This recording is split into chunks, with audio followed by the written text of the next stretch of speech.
你有冇細心觀察過河流同溪澗入邊嘅微觀世界？當陽光穿透水面，浮游生物就好似水中嘅生命之源，默默滋養住成群細小嘅魚蝦。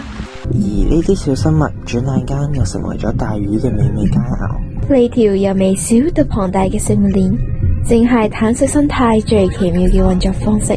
放眼更遠嘅地方，河流其實係大自然嘅雕刻大師。千萬年嚟，佢慢慢沖刷山脈，營造平原，仲形成咗曲折多變嘅三角洲。每一個河灣，每一粒泥沙，都記錄住地球嘅歷史同變化。淡水嘅故事遠比表面睇到嘅更加豐富。今日就等我哋一齊潛入水底世界，揭開波紋之下嘅秘密，聆聽生命同流水共譜嘅樂章。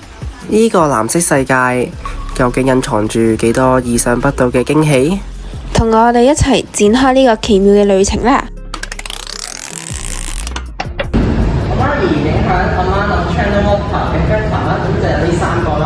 第一個係 Amount of Rainfall， 第二個咧就係 Gradient of Bedding Slope， 第三個咧就係 Vegetation。